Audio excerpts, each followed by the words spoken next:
Got a secret, can you keep it? Swear this one you'll save. Better lock it in your pocket, taking this one to the grave.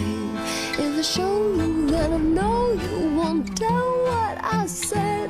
'Cause two can keep a secret if one of them is dead. Hello, I'm back. It has been, I think, a month since my last update for this vlog, but I decided that it would be a more concise vlog. So this is becoming less of a vlog, I'm realizing, and more of just me telling you what happens in each of the books and then also sort of saying how I feel about them. This is kind of an I read these 16 books so you don't have to, but I did finish the last 8 books in the series, so I've now completely finished the Pretty Little Liars series. There is a prequel, which I did not read, and also a collection of short stories that occur somewhere in the middle of the series, which I, again, did not read because it does not seem to relate to the full plot of the book. So I didn't read them. Sorry if that offends you. Maybe I'll read them at some point in the future if you let me know in the comments down below if you would like me to, and then I will either give you a synopsis of those or just tell you how I feel about them. But let's just get started with the last 8 books. I have my script, which is 8 pages. So let's hope that I can get through this in shorter than 2 hours. So the second half of the series does include a 1-year time jump from the end of the first half of the series. So when the Poconos house fire happens at the end of book 8, that is, I think, February or March of their junior year of high school. And then we jump forward 1 year. So now we are in about February or March of their senior year of high school. In the present, Aria and Noel Kahn are still together. Aria's mom has a new boyfriend, and her dad and Meredith, I can't remember if their baby was born in the last books, but they have a baby now. Her name is Lola, and Aria seems to be getting along much better with her family members. Hannah and Mike are still together at the start of the second half of this series. They go through some ups and downs, which I'll mention as I go into the individual books.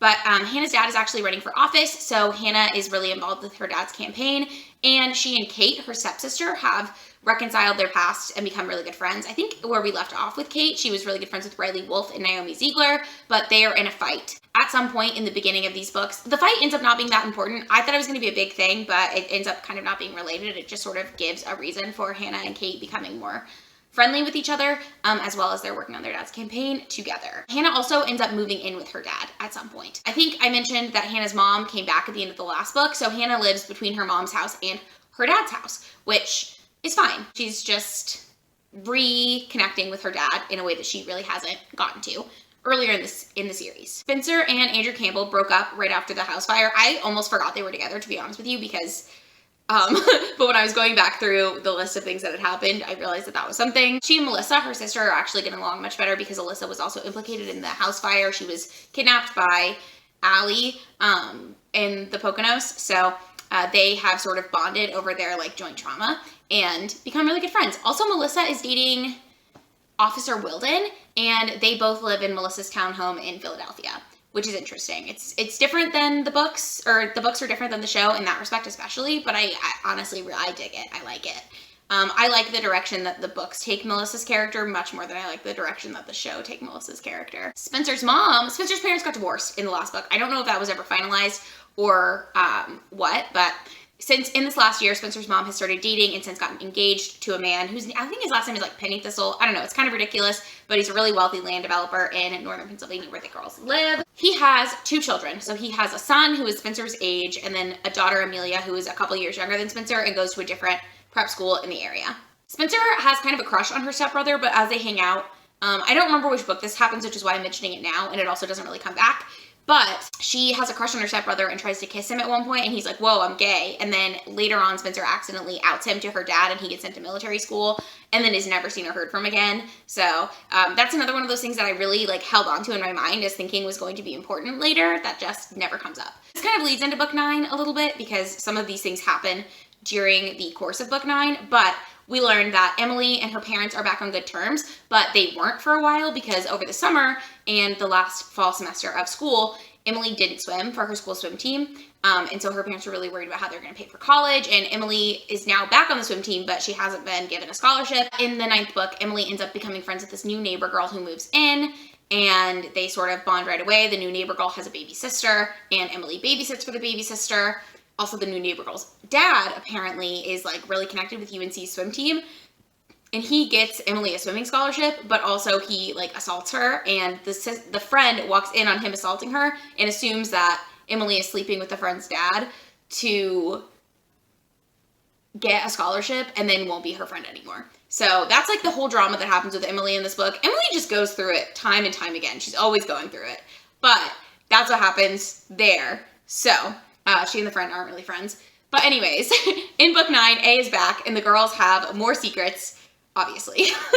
There's a sort of build up in book 9 to something that happened the previous summer, which is something that happens in all of the books, but most of the books have a different resolution, whereas the resolution of book 9 is that you find out what the girls did the last summer, or the last spring break, excuse me. This happened over spring break last year. But apparently, over spring break last year, all 4 of the girls, and Mike and Noel, went to Jamaica. And apparently there was a thing in Jamaica when these books came out. It might be still a thing now, I don't really know. But like rich kids would go to Jamaica and get really drunk and get in accidents and die. And so the girls go to Jamaica, and I think it's supposed to be like relevant. Also, I want to point out that I say Noel like this because that's how they say it in the TV show, but I'm pretty sure his name is Noel. And I think it's kind of like in Vampire Diaries when they adapted that for television. Stefan, they called Stefan, even though Stefan is not a name. But okay, I digress. It doesn't really matter, but I just wanted to like clarify that I do know that his name is probably Noel, but they say Noel on the show, so it is what it is. I don't know. While they were in Jamaica, they all have run-ins with this girl who has burn scars on her arms and just reminds them all in different ways of Allie. And so they're really paranoid because the Poconos thing has just happened. They also probably all have PTSD because their best friend, or at least the identical twin of their best friend, locked them in a house and lit it on fire trying to kill them and then admitted to doing all these other horrible things. But regardless, they think that Allie has somehow like gotten surgery to be different and escaped from Poconos house. And she tells them each something, like she insinuates to Emily that she's like flirting with her. And then she talks about Hannah, how she probably used to be a loser, but she's cool now. And she just gets at all the girls' insecurities and things that only Allie would know about them. And so she convinces them to go up on the roof of this hotel with them. And it's called the Cliffs because it overlooks a big cliff to the sea. And she gets into an altercation with Aria, and Aria thinks she's going to push her over the cliff. And Aria pushes the girl over the cliff instead. And the girls never really hear anything about this again. They go down to the beach and the girl's body is gone, so they just think it washed out to sea. And they've all been sort of like hiding this in their closet. And the book insinuates that they've not been friends since this happened. But as you will see, the other books, they are all involved in each other's drama over the summer. So it really seems like they just sort of stopped being friends when school started again. But they were still the people who they knew that they could call to bury a dead body, for lack of a better, like, metaphor? I don't know. So in present day, the body has just washed ashore and they find out that it was indeed not Allie, but a girl named Tabitha Clark. However, Tabitha Clark was also a former patient of the Preserve, which is the mental hospital that Allie and Hannah at one point were both in. But once the body is found is when the girls start getting threatening A messages, or I think they get threatening A messages right before it's announced that the body was found.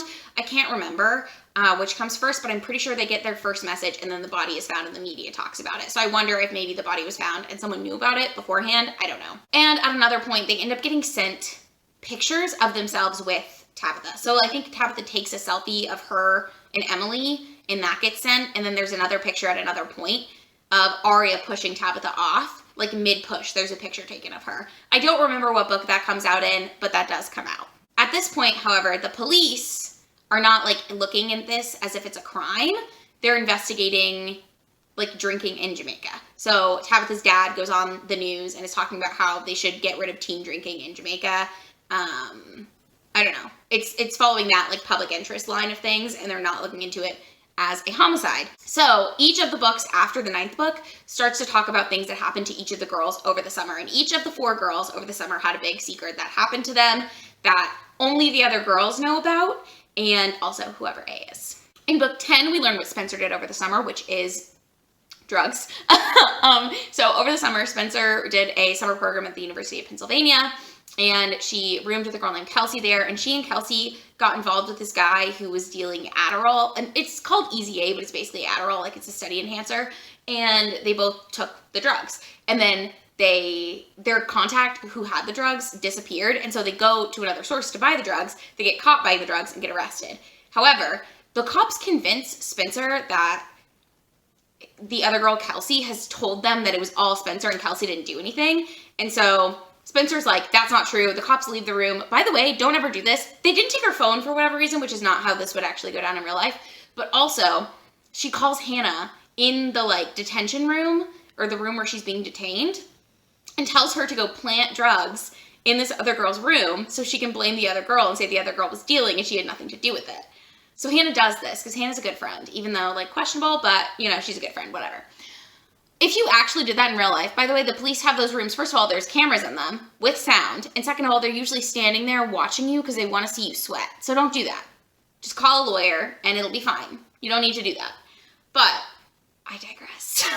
So either way, they, for whatever reason, don't hear her have this conversation. They don't review the footage. I don't know how she gets away with it.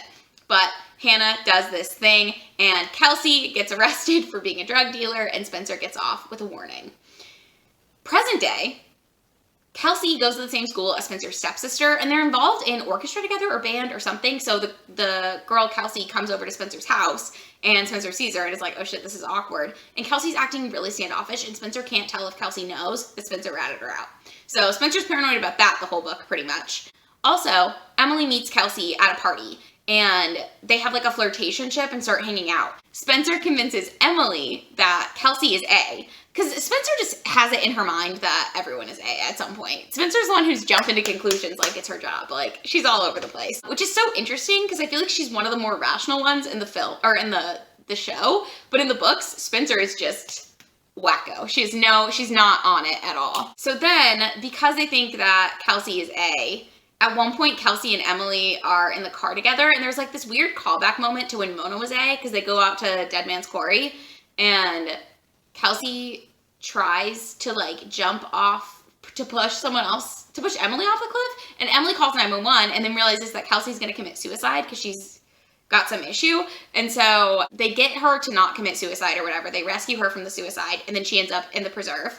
Again, the preserve comes back up. So they also find out that she has like a continuing drug problem. Like, her drug problem didn't end with the summer the way Spencer's did, and they also found out that she had a drug problem before the summer, which is probably why she got in so much trouble over the summer. Her as A never really made sense to me, but whatever. Also in this book, Noel Kahn has a foreign exchange student living in his house. She's from Finland. Her name is Claudia, and Aria hates her because she's pretty, and also she calls her slutty a lot, which is just so like 2010 of this book. I can't get over it.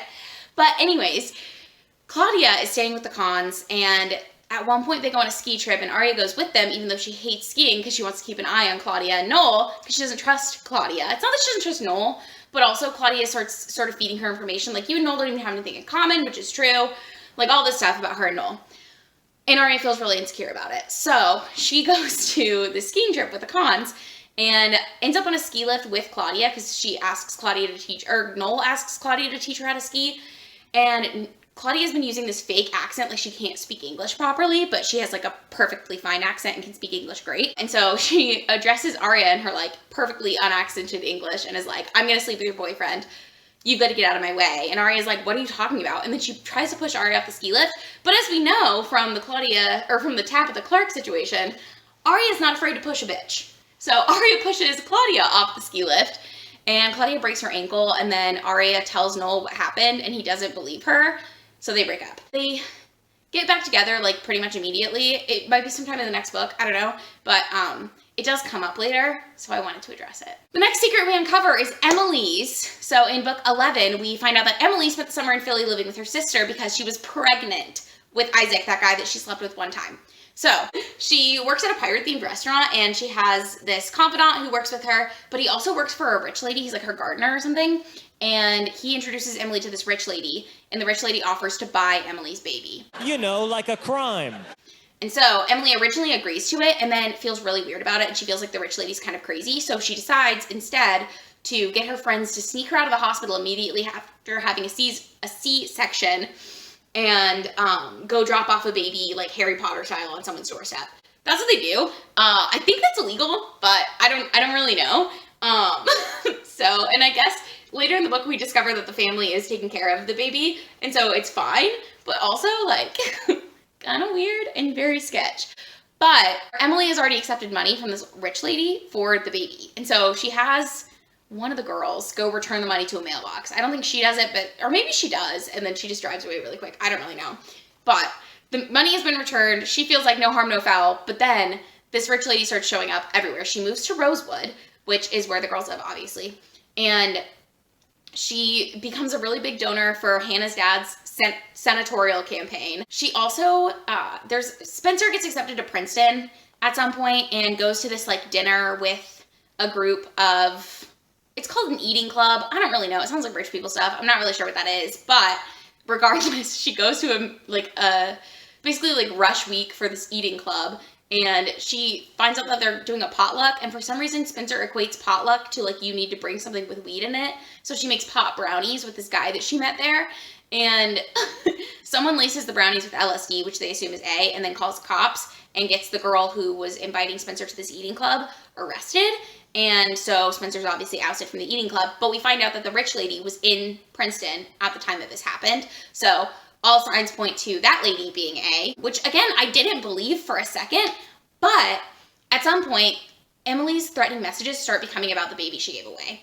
So they've always been about like, I'm gonna get you for that. And also the rich lady approaches Emily in person and is like, you took what's mine, I'm gonna take what's yours, which is very threatening. At one point, they are at a like campaign event for Hannah's dad, and they get a text message telling them to go to this address, or Emily gets a text message saying that like her baby is in danger and at this address, and that she has to go there to like do something for A. So they go to the address, and whose house is it but the rich lady's? So they break and enter into this woman's home, and they see a picture on the wall of the lady, her husband, who is Tabitha Clark's dad, and Tabitha Clark. So Tabitha Clark is their child. I think it ends up being her stepchild, but regardless, that is even more sketchy for her being A, I think. And I wish the girls had figured out that Tabitha was her stepchild before breaking into her house, because then immediately they hear her outside and they freak out, but then they hear gunshots and they freak out even more, and they go out to the driveway and she has been shot. But she was talking to her assailant, which implies that she knows who the assailant is, and the girls are thinking the assailant must be A and must have shot her because she got in their way trying to get to the girls. But then the police show up. I don't remember why the police show up. I can't remember because they get there really quick, but the girls are explaining why they're at this house and like why they're even there, and about the like text messages, and Emily has to come clean about having a baby, but they don't come clean about A. She just says that someone was sending her like a mean prank about her child being in danger. But Isaac, I forgot to mention this, but it's not really that important. During this book, Emily and Isaac get back into contact because Emily is thinking about telling Isaac that she had a baby with him, but he never knew about the child. So he finds out because he has followed them to this house, and Isaac finds out that he was a dad. He knows that Emily was trying to tell him but never did, and that's sort of the end of Isaac and Emily. They sort of seem like they're going to get back together in this book, but I knew that they ultimately weren't, so they didn't. I want to point out here that Hannah has been kind of absent from a lot of the drama going on in these books. Like, I feel like there's always a side plot with Emily or Aria or Spencer, but she has been, like, doing some shit. At one point, she goes to like, a photographer's house, and Mike ends up breaking up with her over this, by the way. It's this guy who saw her in, like, one of her dad's campaign ads, and he says he's a photographer, and then he ends up taking some pictures of her where she's not, like, fully topless, but, like, they're very risque, and he exploits her for $10,000 to get them. And so she steals from her dad's campaign. She comes clean about this later, but not before his campaign aide gets fired over it. So there's that. Also, at another point, she starts dating the son of her dad's competitor, and the son is like also a playboy and gets into a lot of trouble doing different things. She never gets caught doing that, and her stepsister Kate knows that she's dating this guy. And this is how we find out that Kate and Hannah are actually Kate is actually not a bad person, because she doesn't tell on Hannah, and she's really supportive of Hannah when anything happens. Unlike Isabel. Isabel's a fucking bitch, but that's fine. So another thing that happens is because Hannah and Mike broke up, Mike gets a new girlfriend named Colleen. Hannah starts getting A messages from A, obviously, about Colleen not being who she says she is. So Hannah starts following Colleen around, trying to look for, like, a way to get back with Mike. And A, at her dad's campaign event, right before they go to the rich lady's house, releases this video footage, like a compilation of Hannah following Colleen around. So the whole school makes fun of her for being a stalker, but Mike decides he likes that, and they get back together. That's that. And then at some point, either in that book or the next book, which is book 12, I think, the police stop looking at Tabitha Clark's death as an accident and start looking at it as a murder. So they're investigating homicide now.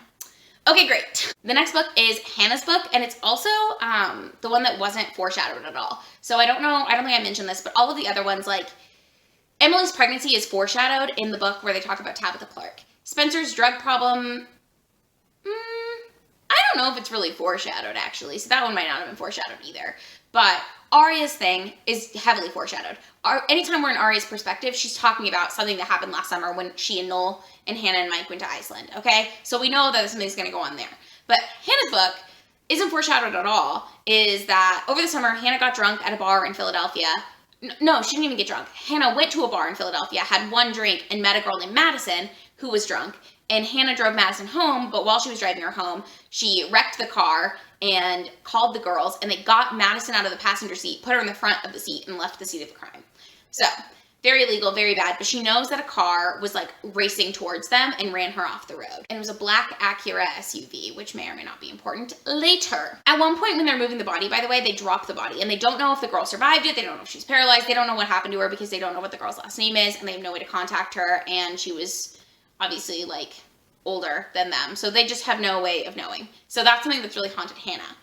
Book 12, the girls and their whole schools and like other private schools in the area end up going on this eco cruise. Not sure why. Seems like rich people shit. I don't really know. They go on this eco cruise for spring break. So now we're back at spring break, and they get randomly assigned roommates. And so Hannah ends up rooming with Naomi Ziegler and finds out that Naomi and Riley are now in a fight, and also finds out that Madison is Naomi's cousin. So, plot thickens. There's a lot of stuff that happens on the cruise ship. So Aria and Noel sign up for different activities, which is like one of the things you can do. Noel wants to go like swimming, and Aria can't swim, so she ends up doing something that doesn't involve swimming. I don't really know. But Aria ends up paired up. She does a scavenger hunt thing, and she's paired up with this guy named Graham, and they're getting along really great. And Noel gets really jealous of Graham, and I'll discuss more about that later. But Spencer also decides to do scuba diving, I think, and she runs into the guy who helped her make the pot brownies at Princeton, and they start having like a little flirtationship. However, Naomi Ziegler is also scuba diving, and she and that guy used to date, so there's some tensions there between that. And Emily meets this random girl who says she's not supposed to be on the cruise at all. Her name is Jordan, and she ends up being really important, but also not important at all. So she's important to Emily's character, but I felt like the author did nothing to like explain why, or like she explained why plenty. She didn't show us why. There was no feeling there, but she's the love of Emily's life is what we're supposed to get from this. But they know each other for like 2 days. It's fine, whatever. Naomi used to date the guy that Spencer likes now, tension.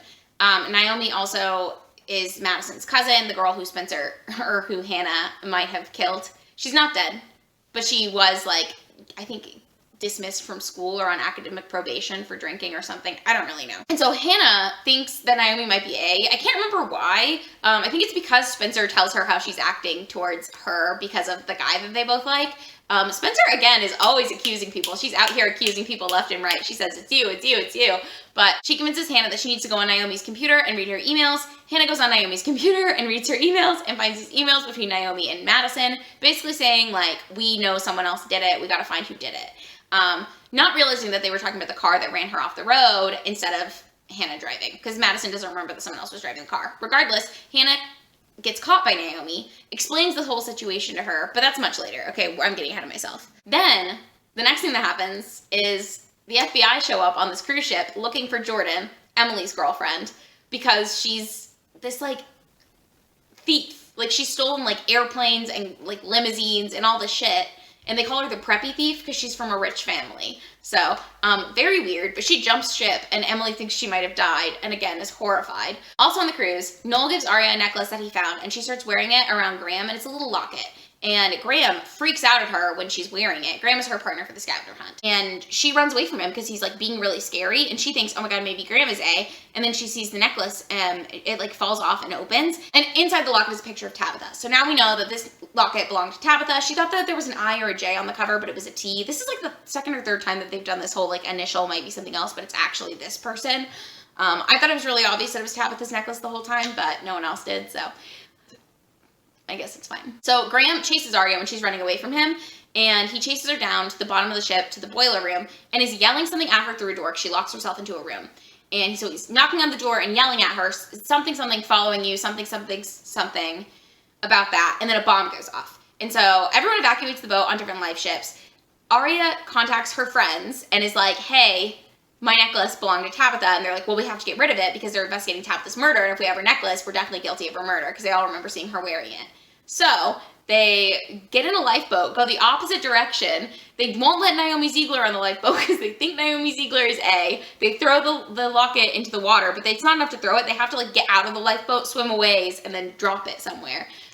When they go back to their lifeboat, it has been popped, and they think they're going to drown in the ocean. And then who should arrive but Naomi Ziegler, and they freak out at her. But also Noel is with her, and so are some of the chaperones. And they're like, girls get in trouble, obviously, because who does that? And also people think that they did it to commit suicide, which is a rumor that starts being spread. Very interesting, but also yikes. This is when Hannah confronts Naomi about Madison being her cousin, and Naomi's like, yes, Madison's my cousin, but we were talking about the oncoming driver, not someone driving the car. Very weird. We can't be friends anymore, which understandable, I think. So the next book is the Prom book. And this is the one where the girls are like, no holds barred, we are finding out who A is. So Hannah starts running for prom queen, but she gets a message saying she can't campaign. She doesn't even care because Graham got knocked out by the bomb in the last book, but he's still alive, and he's a patient currently at the burn clinic that Hannah used to volunteer at when she crashed her boyfriend's car.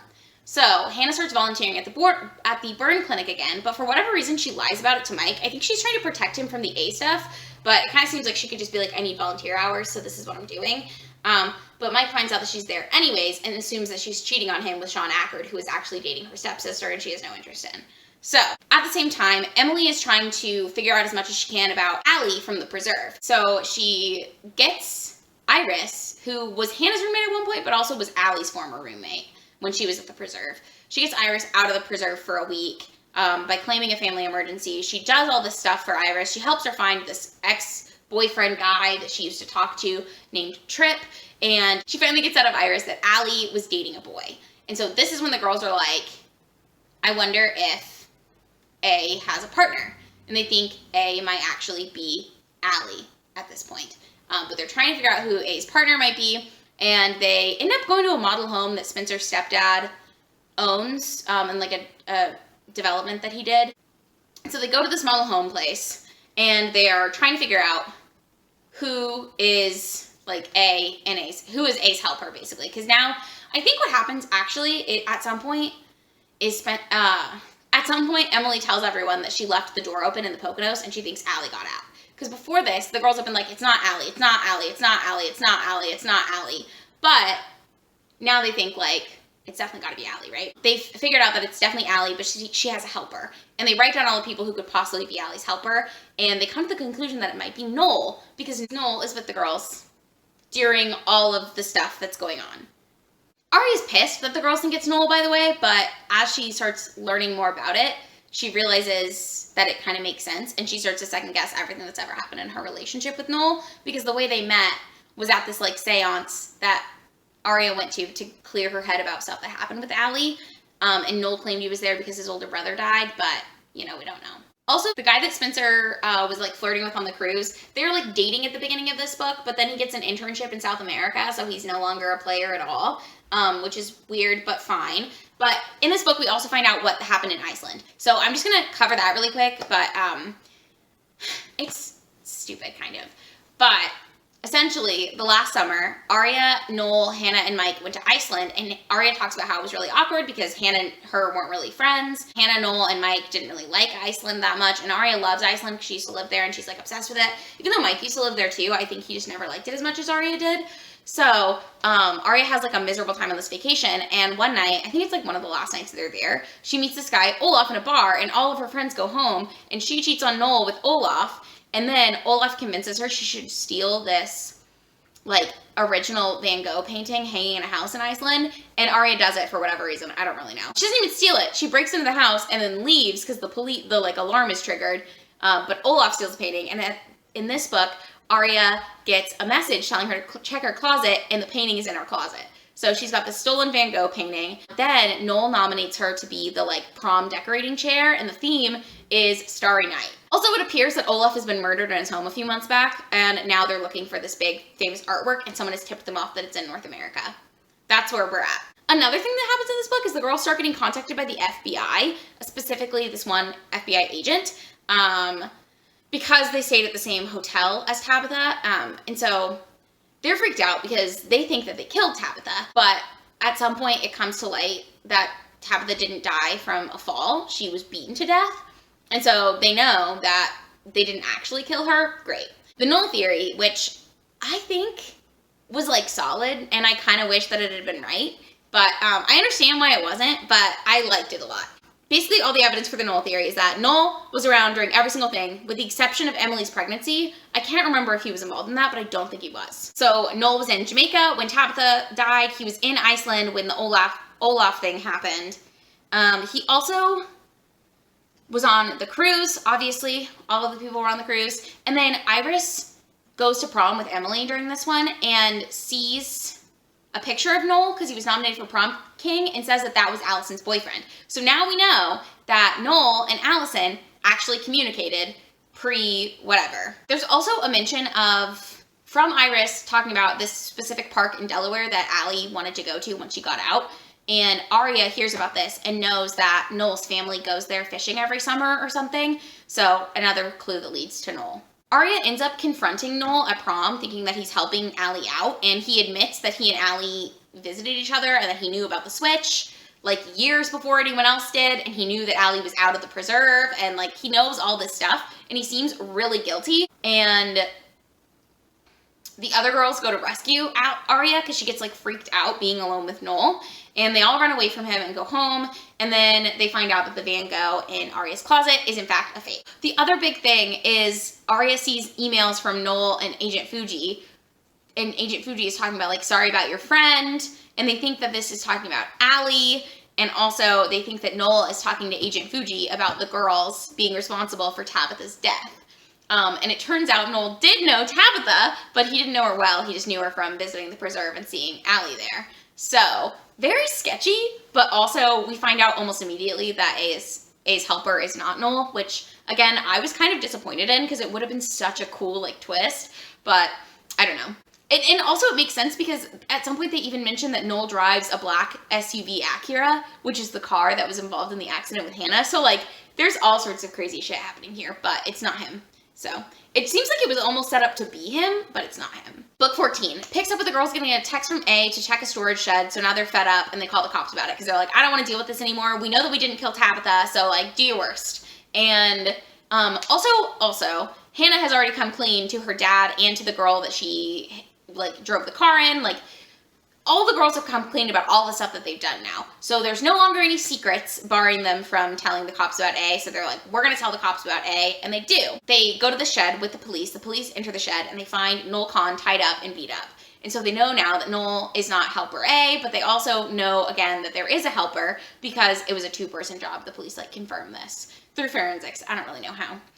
But the girls decide that they want to catch this son of a bitch. So they give the police their phones to track the text messages that come in. They give them all the emails, all the physical notes that they've gotten over the years. They give them everything. And every time they get a new message, they forward it to the agents because they're fucking sick of it. However, the police run some tests and all of the stuff gets traced back to the girls' own phones and IP addresses. And all of the physical evidence only has their own fingerprints on them. So the girls get arrested. And also it comes to light that there's a video that was sent to the cops that pretty much depicts them beating Tabitha to death. And the girls claim that this is either, like, photoshopped or someone who, like, paid someone else to look like them, but it's like, it looks suspiciously like them and is even wearing similar clothes to the clothing that the girls were wearing the night in question.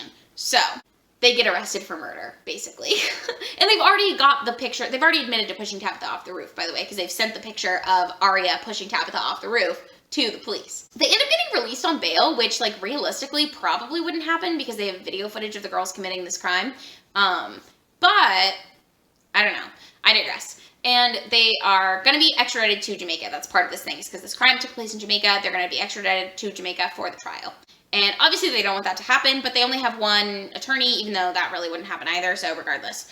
Anyways, the girls wind up getting clues, because they're still looking for Allie this whole time, by the way. So they're out of jail. They probably shouldn't be talking to each other. They don't have ankle bracelets on to keep them under house arrest. Like, there's nothing being done to make sure that these girls don't flee, which I think is ridiculous given the amount of like money that these families have, but whatever.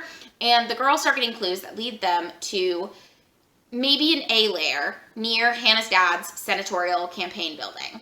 And so they go there, they go to this place, and they find a basement that is like wall to ceiling, ceiling to floor, floor to ceiling on the walls, plastered with like pictures of Allie, right? So it's very much like an A-lair from the show, but instead of pictures of the girls, it's like an Allie shrine. And when they're there, they all see this man and Alison, who is like really skinny and missing some teeth and like looking really rough apparently. But the man that they see, they all recognize from a different thing. So Emily recognizes him as her coworker that set her up with the rich lady. Spencer recognizes him as the guy who sold her drugs over the summer. Hannah recognizes him as the bartender who served her and that girl Madison before they got in their car wreck. And Aria recognizes him as Olaf. So I thought this was kind of weird because Hannah definitely saw and met Olaf. So I don't understand why she didn't put two and two together with the bartender. The book kind of explains it as like he had different hair or something and different facial hair when he was the bartender. And also she wasn't expecting to see Olaf at an American bar. So maybe that's why, but just very weird to me. I don't know. So apparently this guy is also Trip, who Iris wanted to see when she got out of the preserve.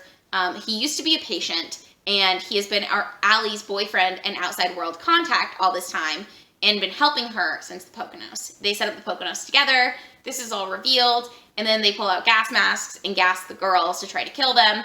Emily, as a badass, gets over to Allie and like knocks her gas mask off of her, and Allie tries to get her to say that she's still in love with her, and Emily's like, no, I don't love you, because she's in love with Jordan. That's why the love with Jordan thing is so important, even though like, why is she in love with Jordan? We don't know. And then the girls eventually do pass out, as does the guy. So I think his gas mask gets off of him too, but Allie gets away. The guy's name is Nick, and he is like the one who has been like orchestrating the girls' hells basically. And he tells police that he did it all on his own. Allie didn't help him, etc., etc. Authorities still don't believe that Alison is alive.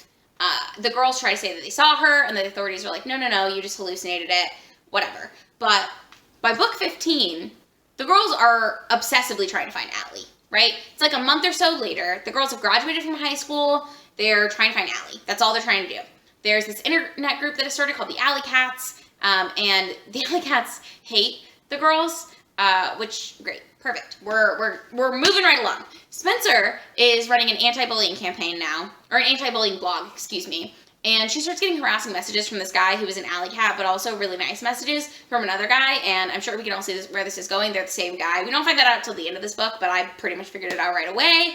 But he's sending her nice messages to try to get on her good side so that she'll vent about their like trying to find Allie situation. Allie tries to drown Emily when she's swimming at the school pool. She's not supposed to be at the school pool though, and so when she tells the authorities about this, they're like, you weren't even supposed to be at the pool, and they literally don't look into it at all, even though like she has a sweatshirt that she pulled off of this girl. She's got like bruises on her neck, and the authorities are like, yeah, you might have done that to yourself. So it's very weird the way that the police are just like dismissing everything that these girls say, because you would think like even if it wasn't Allie, they would want to like address it, considering there are these alley cats that are like online saying that they hate these girls and they would try to kill them if they saw them. So it's just a very weird like interaction. But Emily winds up finding a receipt in the pocket of the sweatshirt that she pulls off of Allie, and they find a receipt for this like convenience store in this town.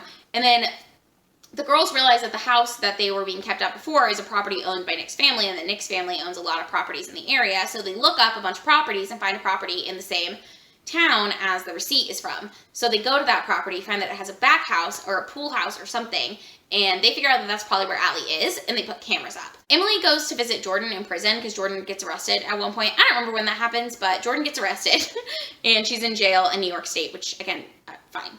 So Emily goes to visit her in jail, and they have this like great conversation, and then immediately afterwards, Jordan is murdered by an alley cat in prison. The alley cat then escapes and is found dead a few days later, I think. So it's like Allie is just tying up loose ends left and right, which good for her, I guess. You go, girl. So Emily is heartbroken over this, and this is like really her breaking point.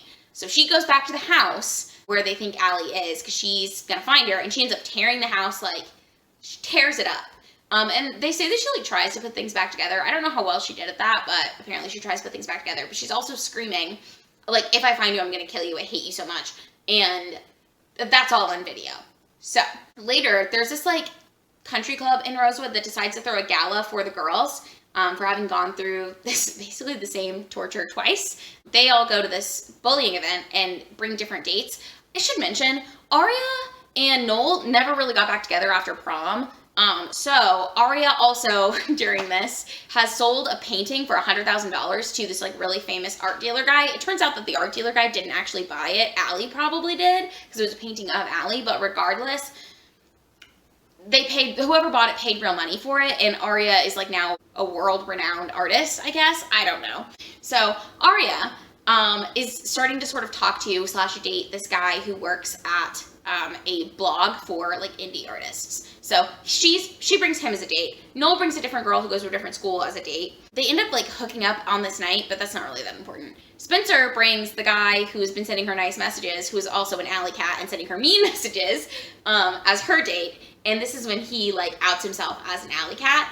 And he does so right after Spencer tells him that they have cameras at the location where they think Allie is staying. And so he warns Allie of it. And the girls all decide to check the cameras, and they realize that the cameras are on a loop, which means that Allie is probably there and she looped the cameras. So they go back to this house. When they get in, there's blood everywhere. And so they go upstairs to try to see if Allie's there because they think, God, she just killed someone here. We're going to call the police. So I think they do end up calling the police, but not until they've left. But they find this dress that is soaked in blood, and for whatever reason, they take the dress with them. And they call the police. But while they're finding the dress, they hear someone downstairs pouring, and they smell bleach. And they go downstairs after the person has left because they're too scared to confront Allie because they think she's going to kill them. And there is bleach everywhere, and they leave. They call the police to tell them what happened. And the next day, the police show up and arrest the girls for the murder of Alison De Laurentiis because the blood was Alison's blood. They found a tooth that was Alison's tooth. And they also found a journal that they say, like, describes the torture that they did to Alison, which Alison was keeping and like trying to keep a secret from them. That's how book 16 starts, actually. Book 16 starts with the girls being arrested.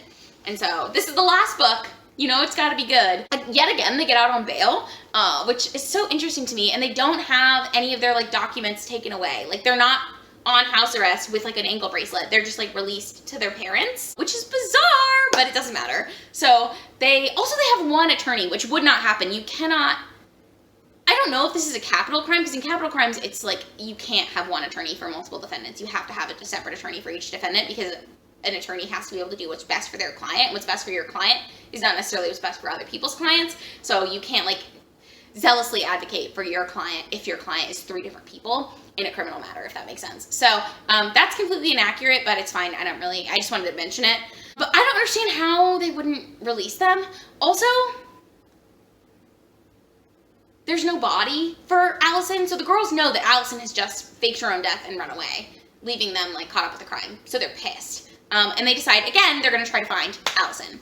So they go to the prison to talk to Nick to see if he knows where Alison might have gone to. And Nick mentions that he had a grandma who lived in Cape May, and Alison met the grandma a couple times, and they got along pretty well. So the girls go to Cape May, New Jersey. They're not allowed to leave the state, but they do.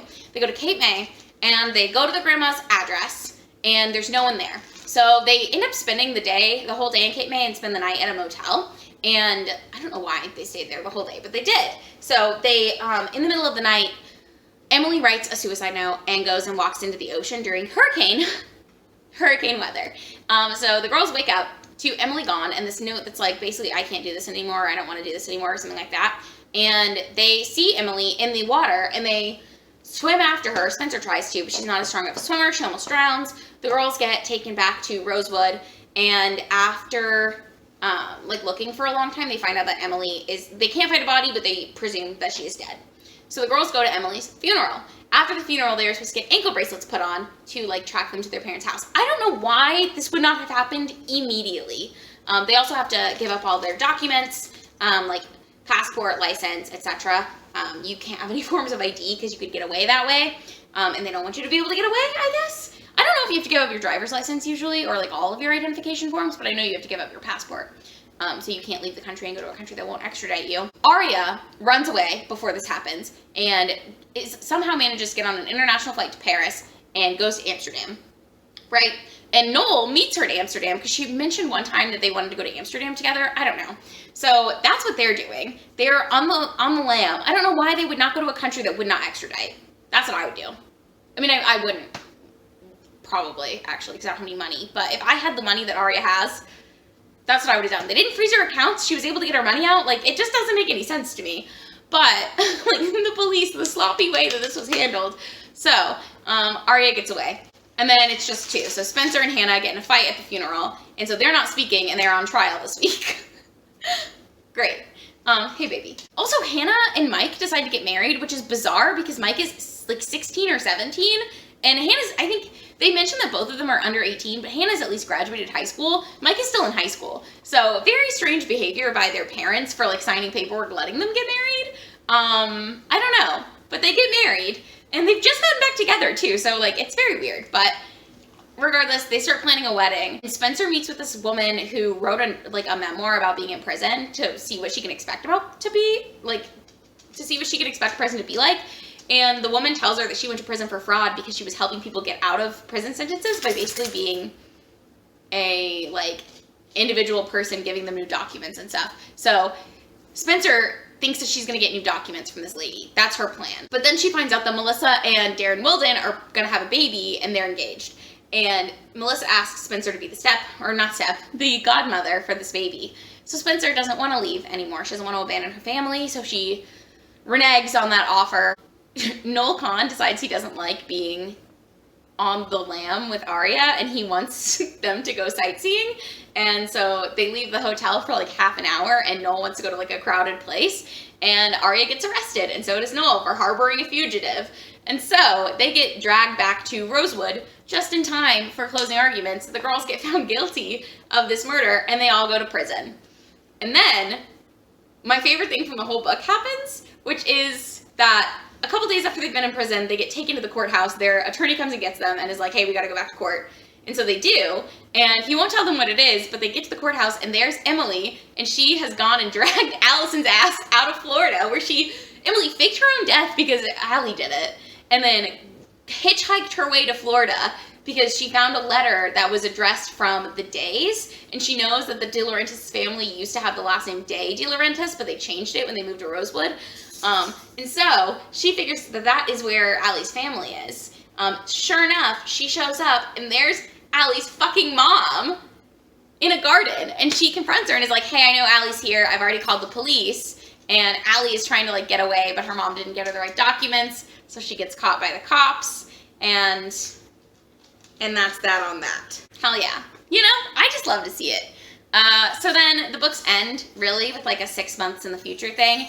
And we find out that Emily is living in California. She teaches surfing lessons. She's not going to college. She doesn't want to. So there's that. She has a new girlfriend, which is great for her. We find out that Hannah and Mike live in New York. Mike goes to a school in New York. High school, because he's in high school. And Hannah goes to FIT, the Fashion Institute of Technology? I don't really know. But regardless, Aria and Noel are still together. Noel goes to Columbia and Aria goes to some like art school and she like is an artist. So good for her, I guess. Who else am I missing? Oh, Spencer takes a gap year in Philly. Oh, I forgot to mention this. It's not really important, but do you remember Melissa dating that doctor in the first book? And Spencer made out with the doctor, Dr. Wren. When she almost drowns trying to save Emily, he becomes her doctor and he's like a real doctor now. I think, or he's like a resident or something. And so Spencer decides to take a gap year in Philadelphia to be with him. And Melissa could not be happier for her, so that's where she's at. And she and Ren are back together.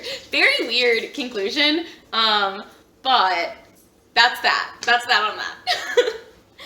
So I liked Noel being helper A, but also if it had to be someone else, I wanted it to be Spencer's stepbrother. I don't know why. I wanted him to be more important than he was. Like, why was he even included? I don't know. It just was weird to me. That's officially it. Those are all 16 of the Pretty Little Liars books and exactly what happens. This video is going to be so fucking long. I might divide it into 2 parts.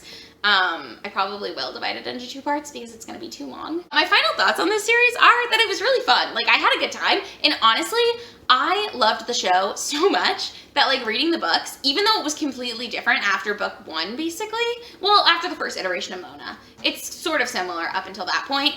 And then it's completely different. I much prefer the villain in the books. I think the villain in the books is much more badass than, like, Cece Drake, or who even is it at the very end? I can't remember.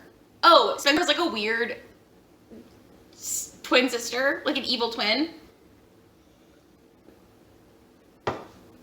But those are my thoughts on Pretty Little Liars. If you made it to this point in the video, give it a like, and subscribe to my channel if you want to see more of this type of content, like where I read an extensive series that was like a cultural moment and then tell you about it. I would love to do that. If you would like to see it, let me know. But for now, this is going to be it for me. Again, thank you so much for watching this video. I hope you enjoyed it. Give it a like if you liked it, and a thumbs down if you hated it. All engagement is engagement, so I appreciate that very much. And I'll see you in my next video. Bye!